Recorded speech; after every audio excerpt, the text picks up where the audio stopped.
Crime Squad listeners. Welcome back to Crime Squad Podcast, or if you're new here, welcome. I'm your host, Natasha. I'm so happy you're here. If you're new here, this podcast features true crime coverage of cases in Canada. Some are new, some are old, some are solved, some are cold. If this sounds like your thing, I'd love it if you joined the squad and subscribe to Crime Squad Podcast wherever you listen. A comment or a rating goes a long way too. If you're part of the squad already, thanks so much from the bottom of my heart. This is a true passion project, and all of this is completed by yours truly, from the research to the writing to the recording to the creation of the music tracks that you hear. It really takes a lot, but I love doing it because I want to help keep the voices of the victims alive. All right, enough about me. Let's get into today's episode.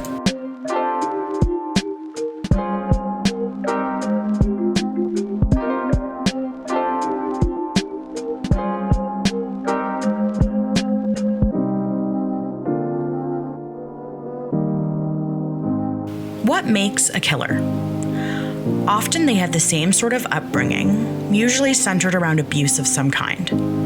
Emotional, physical, sexual. Russell Maurice Johnson is not the exception, but rather the rule. Never heard of him before? I hadn't either, until I started researching Canada's prolific crimes. Not only is Russell Johnson Canadian, but he committed crimes in London and Guelph, Ontario. Born in 1947, Johnson and his two brothers were raised by parents he later defined as being mentally ill. There wasn't money, not enough anyway. The family was extremely poor. Is all of this how you grow a murderous killer? Based on what we know, this seems likely to be the rule of thumb. Johnson began his criminal career at a young age, but it wouldn't take long for his petty crimes to turn to murder.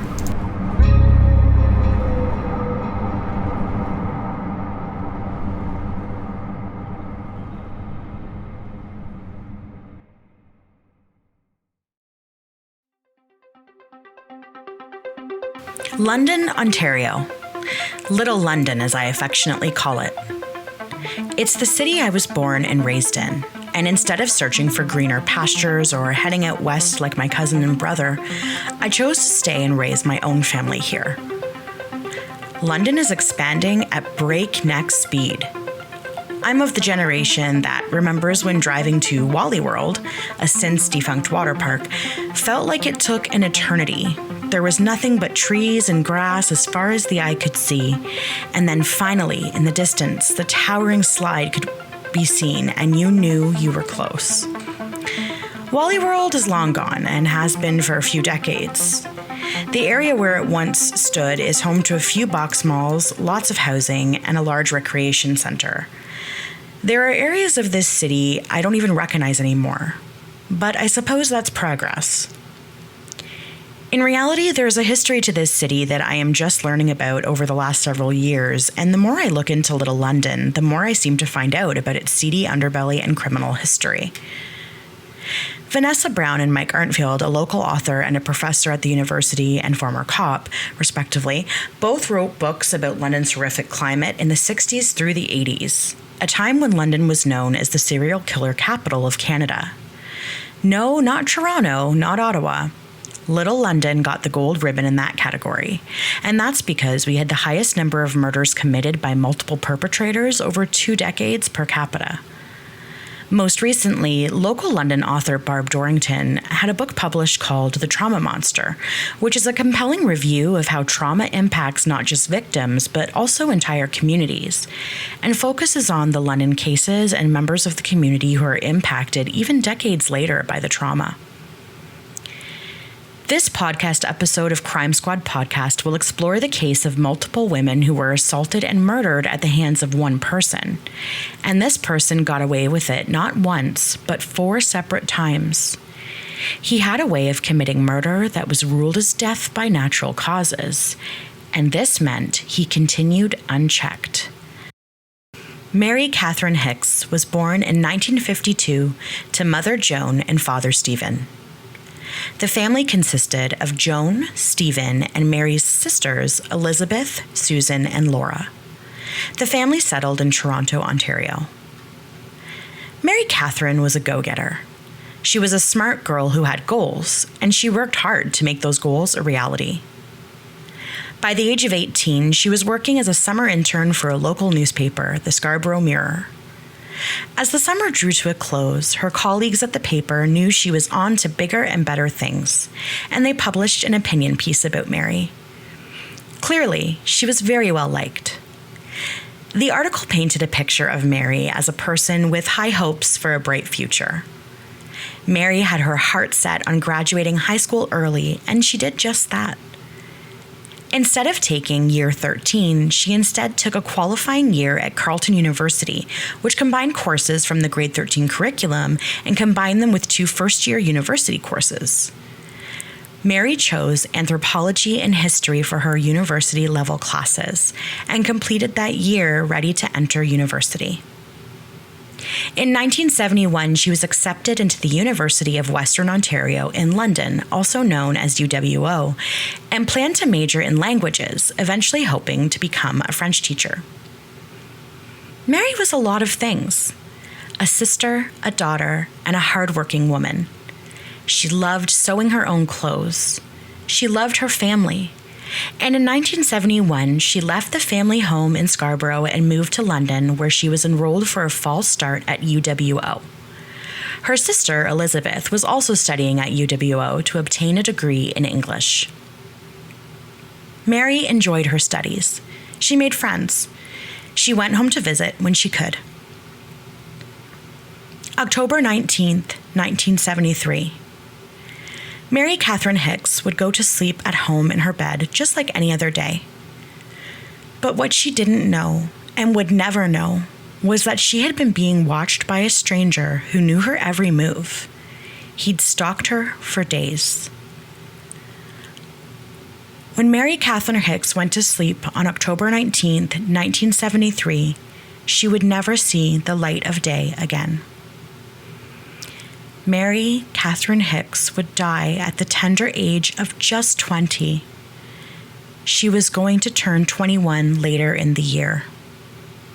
Her family was devastated. Her obituary reads that she passed suddenly. There was no clear explanation regarding how a perfectly healthy 20-year-old would wind up dead in her own apartment, and even more perplexing, tucked into her own bed. The autopsy would later reveal Mary had died due to suffocation, and the coroner compared it to something of an adult crib death. Mary had recently started a new medication, and it was believed she'd accidentally suffocated herself as a reaction to the drug. There were no signs of foul play. The apartment was immaculate.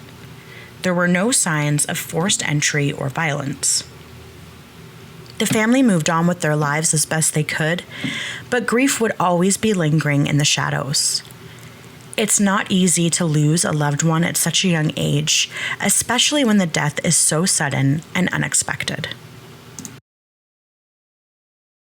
Alice Ralston was born in 1930. Not much is known about her life or how she lived. She was one of 5 children born to Henry and Gertrude. In November of 1973, when she died suddenly at just the age of 42, she did so at home in bed. No reason for suspicion. There was no evidence of foul play. Her Guelph apartment was clean and tidy, and she appeared to have peacefully settled into bed for the night and just didn't wake up. Cause of death was suggested as a hardening of the arteries, and she was laid to rest in a Guelph cemetery. Her tombstone is inscribed with the words, "He will not fail thee nor forsake thee." An open and shut case, really. And life moved on, though the grief was poignant for her family. Eleanor Hartwick lived in London, Ontario. In March of 1974, she was 24 years old and living alone. She had settled down to read a book one evening, and that was the last thing she would ever do. Family members became worried when they didn't hear from her, and so they checked on her. She was tragically found deceased and positioned in such a way that made it appear she had died while reading her book. Her death was attributed to accidental suffocation, just like Mary Hicks, likely due to a reaction to medication. She was laid to rest, the only child of her mother and father, who I'm sure never quite got over her untimely death. In August of 1974, Doris Brown was living in a basement apartment in Guelph with her 16-year-old daughter. She had recently separated from her husband and was adjusting to life as a single mother. Doris was well loved by everyone who knew her, and she was a doting and loving mother of 5 children. She could have had no way of knowing when her final day was approaching. Like so many of us, we live day to day. If you think about it, you constantly live the last day of your life without ever realizing it. She was just 48 years old when she passed away. On August 8th, when her 16-year-old daughter went into her bedroom to say hello and good morning, her daughter stumbled upon what can only be described as a horrific sight. Doris appeared to have passed away. Police were not notified of her death because the family physician ruled her death as natural causes. There was, however, a strange element noted in her autopsy. Doris had minor abrasions on her body and a small amount of blood in her throat. It was also observed there was blood in and around her rectum. And yet, her cause of death was ruled as pulmonary edema. In layman's terms, too much fluid in the lungs.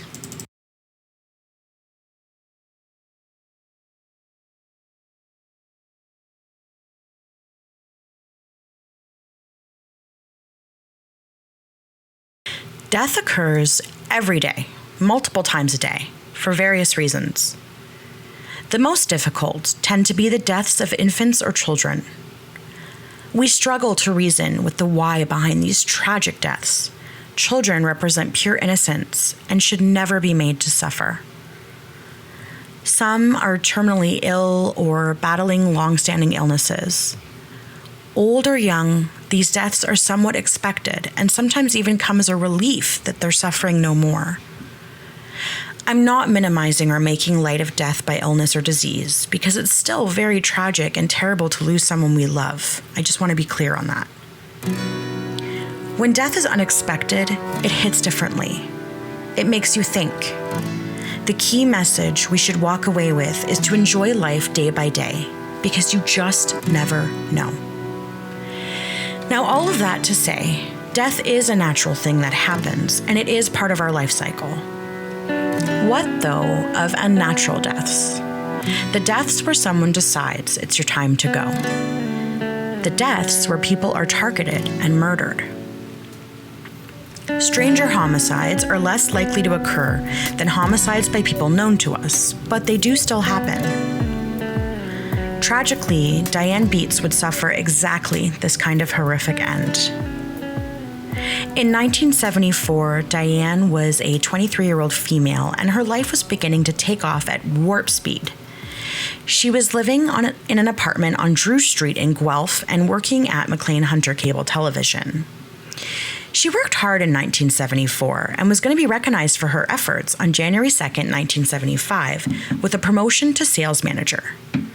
Her boss at the time, Tim, was more than happy to award her this title because she wasn't just a hard worker.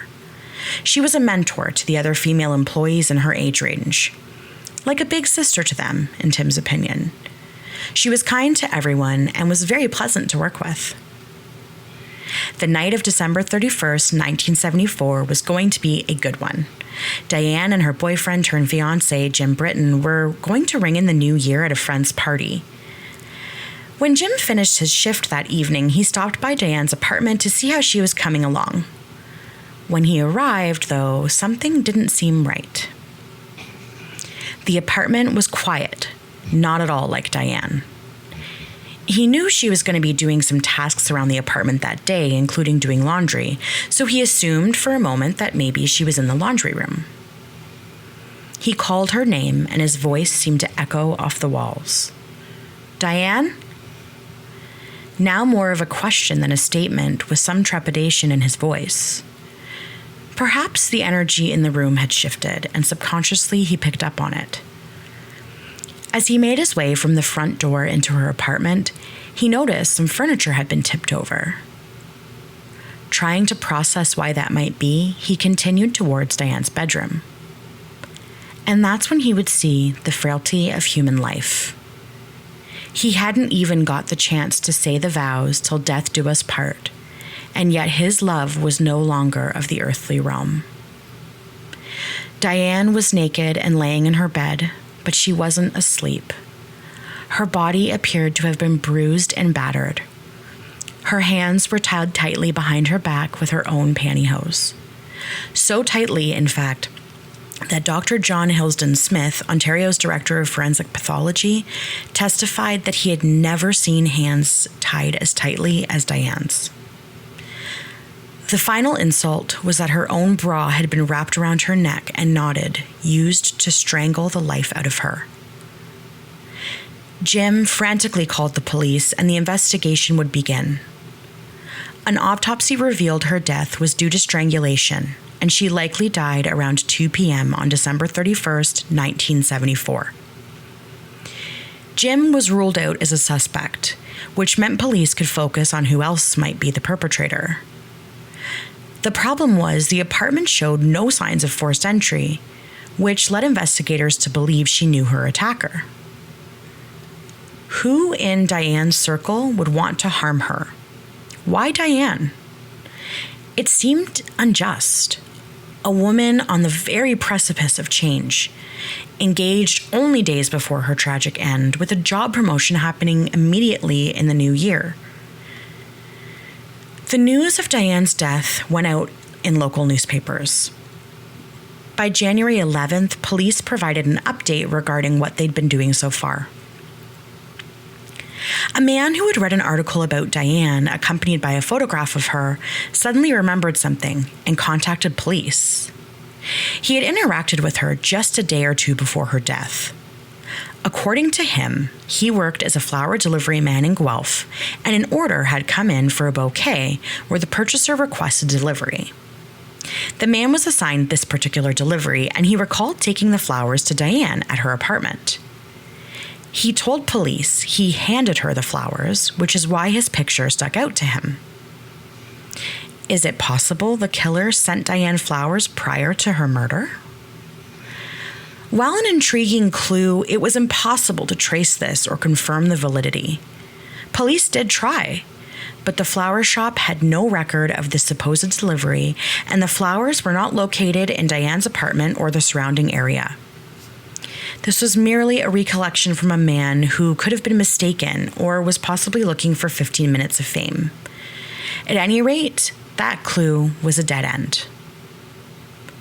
Police were still processing the scene at Diane's apartment and collecting fingerprint evidence, and also investigating a tip from the building superintendent, who claimed that very late the night before the murder, he'd seen a brown Buick, a 1967 to 1972 model, idling for hours. There was an exhaust stain in the snow. Nothing came of this either. A year to the day of Diane's tragic murder, police provided yet another update. Deputy Chief Lauren Halls told local media that hundreds of leads had been investigated and most yielded no results. Each lead was thoroughly vetted and included situations where tips were received to investigate individuals outside of Canada. Investigators were sent out of the country multiple times, but nothing aided them further in closing the case. The investigation was consuming a lot of time and resources within the police force due to overtime pay and travel budget. Earlier in the year, in February, police had offered a $5,000 reward for information about Diane's death. They expected something solid to come out of this, seeing as how $5,000 was quite a bit of money. But there was still a complete lack of information. They urged members of the public to come forward, citing there was something out there who had to know something that could crack the case. Chief Robert McCarran indicated detectives were going back and reviewing hundreds of statements taken from people who knew Diane to clarify facts. The lack of success in solving the case was because police couldn't establish a motive for this crime, and they had absolutely nothing to go on. The only thing they were sure of was that Diane had to have known her killer. They kept going back to the fact that there was no forced entry, no signs of a struggle, and the fact that Diane had not been robbed. She also did not appear to have been sexually assaulted, at least initially. The case was cold. London, Ontario was growing into a larger city day by day in the decade before I was born. And with progress came more population. Young students were drawn to London for our university. Young families because of its locale and small-town feel with lots of local amenities. And serial killers because of its proximity to other cities, lots of rural areas, and to dispose of potential victims, and more. Behind the scenes of the great things happening was a period of crime and violence starting from around 1959 through the mid-1980s. Something rotten was happening, and residents were anxious and filled with fear. In 1969, women began reporting violent assaults to London police. The assaults, 10 in total from 1969 to 1977, were particularly brutal. The women were attacked in their apartments, the first of whom was Donna Backus. Donna, a mother of 2 young children, was attacked in 1969. She lived in Cleveland Ave in an apartment unit. Deep in sleep, she woke up around 4 a.m. to an absolute nightmare, a living nightmare, as it were. She couldn't move her arms. They were bound tightly behind her back. Her head was at the foot of the bed instead of her pillows, and she was completely disoriented. She was somehow able to free herself and call police, who later found her laying on her bed, which was covered in blood. Her eyes were swollen shut. She had not been sexually attacked, thank goodness for small miracles, but her attacker had left her for dead. Another woman who lived on Mornington Ave woke to a stranger sitting on top of her and squeezing her throat. She lost consciousness, and her roommate came in and witnessed a man running out of the apartment toward the hallway of their shared unit, naked but for a long-sleeve sweater. The other women's stories were much the same. They would wake up and realize they were being strangled and sexually assaulted. The evidence of the attacks was brutal, often ranging from bruising and burst blood vessels to psychological trauma that would never be fully healed. How could it? We're at our most vulnerable when we're at home. The last thing you expect is to wake up and have someone violating not just your space, but your body. Police knew something terrible was happening, but they didn't know to which extent. The man was dubbed the bedroom strangler, and it was determined he would scale apartment balconies, sometimes as high as 15 stories, and check each balcony door to see if it was unlocked. If it was, and you were a single woman, you might have fallen victim to his aggressive attacks. The public really had no idea what was going on, and in reality, there were a lot of things happening in Little London over a number of years. Kidnappings, rapes, and murders. The man dubbed the bedroom strangler was elusive because he would often spend hours in the apartment units after he killed his victims. He would meticulously clean as if somehow this would absolve him of the horrific murder he'd committed. Cleaning to the extent he did meant there was no evidence left at the scene. No DNA, no fingerprints, no hair. Not a thing out of place, not a speck of dust. Police investigators in London and Guelph teamed together, believing there was a serial killer targeting young single women. They began by obtaining a list of 25 known sexual deviants in the London area. As they worked their way down the list, the killer would strike again. Luella Jean George had everything going for her. She was 22 years old and engaged to be married. She lived on Grand Ave in London. Luella lived on the top floor, but this didn't matter to her killer. He scaled the apartment with great ease and slipped into the darkness of her room on a night in April 1977. Once inside, he strangled her until she was no longer alive, and then proceeded to violate her corpse. Her apartment had no signs of forced entry, just like Diane Beats. There was no mistaking her death for anything other than homicide. When police began their investigation into Luella's death, they located some of her jewelry and underwear in a garbage pail in the neighborhood. Detectives began to suspect the man who was committing the savage sexual assaults in London, 10 in total from 1969 to 1977, might also be the one behind the murders. They began trying to figure out the link. The investigation now boasted 40 police officers working day and night. In an attempt to determine what connections the women may have shared that could possibly find a common link to their killer, they held large meetings with the families of the women who had been attacked or murdered. Police would ask questions to try and find that one solid lead.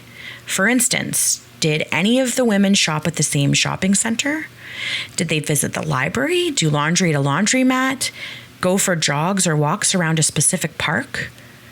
What was the common element? They still had no solid leads. And on July 16, 1977, the bedroom strangler struck again. Her name was Donna Veldboom, and she lived in London on Orchard Street. Donna was 23 years old and was an attractive blonde with big round cheeks. She worked at a gas bar in London and was well known by the many patrons who went there. When she didn't show up to work for her shift, which was very unlike her, her manager called the police, who later arrived at her apartment to conduct a wellness check. Tragically, like all of the other women, Donna didn't stand a chance. She was sleeping in bed and woke up in the early hours of the morning to turn off her fan.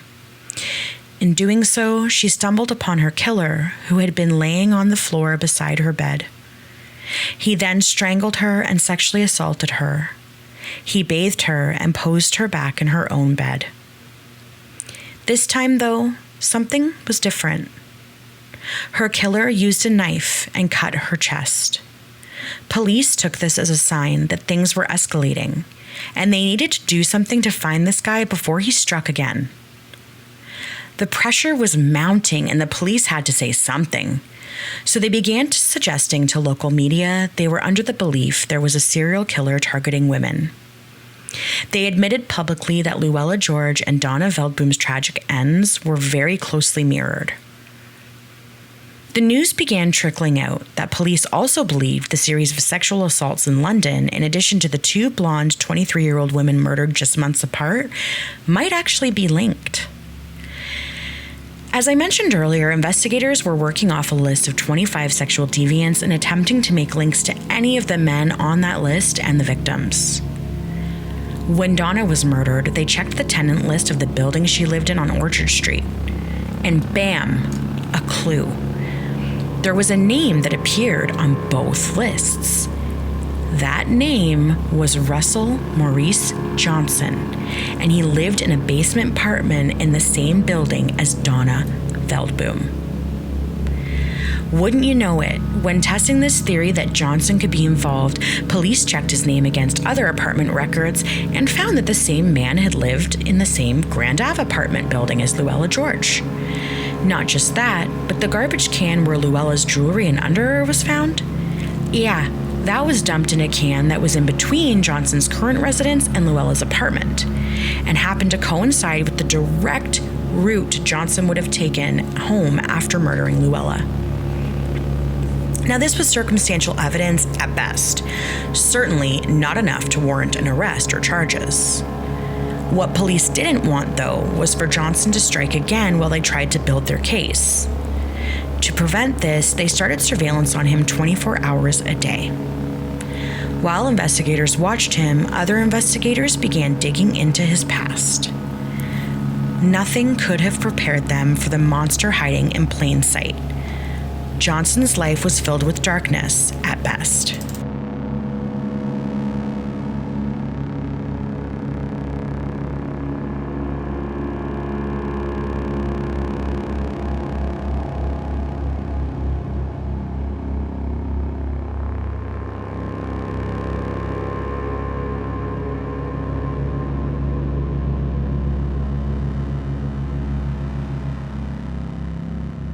Russell Johnson grew up in a very financially disadvantaged home.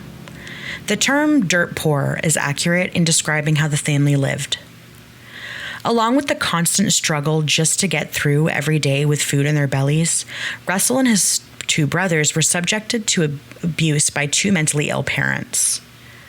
Russell's father was unfeeling and sadistic, with racist ideals that he forced onto his sons.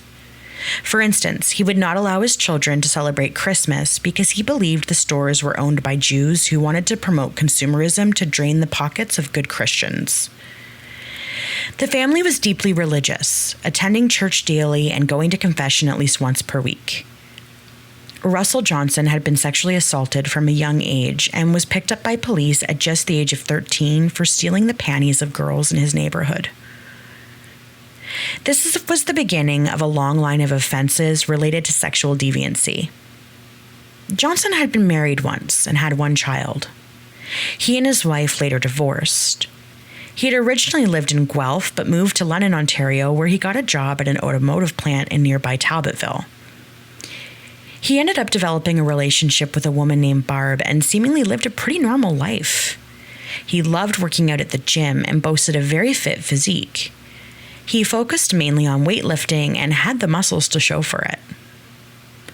In 1969, Johnson was living on Mornington Ave in London with his wife and son.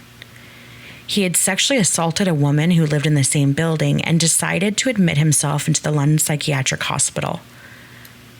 It was then that he was diagnosed as a sexual deviant, and after just 10 days of so-called treatment, he was released and told he was cured of this association.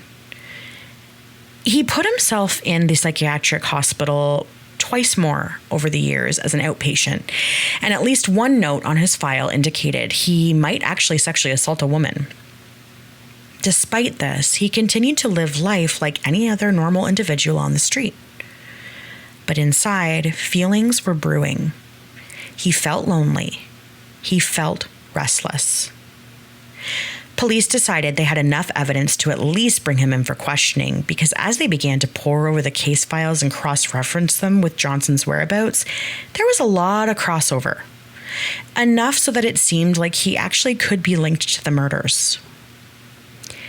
Detectives paid Johnson a visit, and he went to the police station willingly. Once there, he burst into tears and admitted he'd been the one to kill Diane Beats, Luella George, and Donna Veldboom.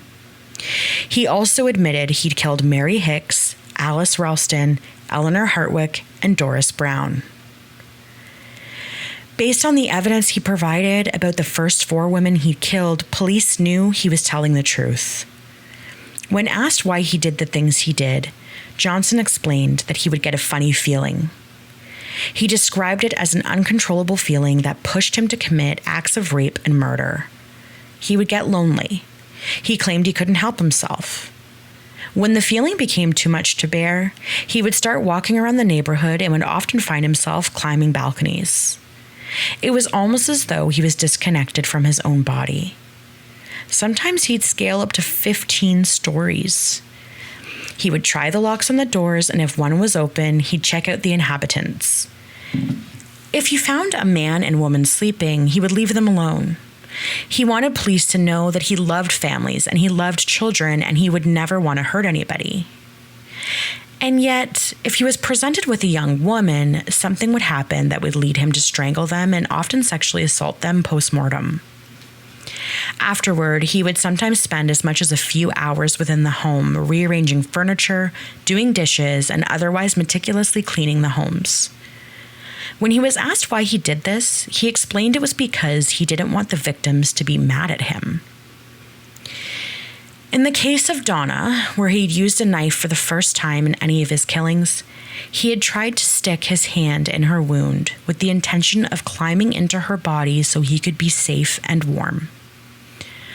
All told, police could only officially charge Johnson with 3 of the murders, despite his confessions that he'd killed the first 4 women. There was only evidence for the last 3 women he had killed.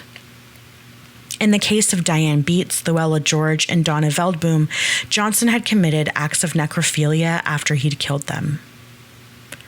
Johnson entered a plea of not guilty to the murders, and in 1978, a jury of 6 women and 6 men found him not criminally responsible for the deaths of 3 women and the sexual assaults of 10 others. He was committed to the maximum security section of the Ontario Mental Health Centre in Penetanguishene. He remains there to this very day and has spent over 45 years behind bars. He has only ever done one interview. It was in 1998 with a journalist named Mary O'Connell. The interview was later revisited in a 2017 episode of CBC Radio's Creating Conscience podcast. Try as I might, I could not find this anywhere and it would not stream for me. So if you find it and somehow please let me know. I would love to listen to it. When examined by a psychologist, Johnson was diagnosed with sexual sadism, necrophilia, fetishism, voyeurism, transvestic fetishism, and more. Over the years, the diagnoses have varied. He was diagnosed with schizophrenia and psychosis at one point, and originally, at the time of his incarceration, it was said he had a personality disorder that was not specified. This would later be revealed as psychopathy. His case file is more than 3 feet thick. And so he remains locked away, his mind poked and prodded by psychiatrists and psychologists alike. He is now 78 years old. Over the years, he has made many bids to be released and integrated back into society. Each time, family members of the victims attend the hearing and make their feelings known. They do not feel he should be released. Over the years, therapists and judges have tended to agree, and each request for release has been declined. Russell Maurice Johnson, also known as the Balcony Killer, also known as the Bedroom Strangler, was raised in an abusive home. He was predisposed to mental illness with 2 parents and brothers also afflicted. Russell Maurice Johnson stalked, raped, and murdered women in London and Guelph throughout the 1970s, and thankfully was caught for his crimes, which I truly do believe prevented more from happening because this guy wasn't going to stop. I have so many questions, specifically about the 3 years when he was seemingly silent and no murders or rapes had occurred. What really happened during that time frame? And what of his child, who by now is an adult? Does his son suffer from the same afflictions? Is it really nature or nurture? The one thing I can take solace in, though, is that he was caught and is now locked away. He can no longer stalk, he can no longer rape, he can no longer kill. This case has an ending, and for that, the women of London and Guelph are grateful.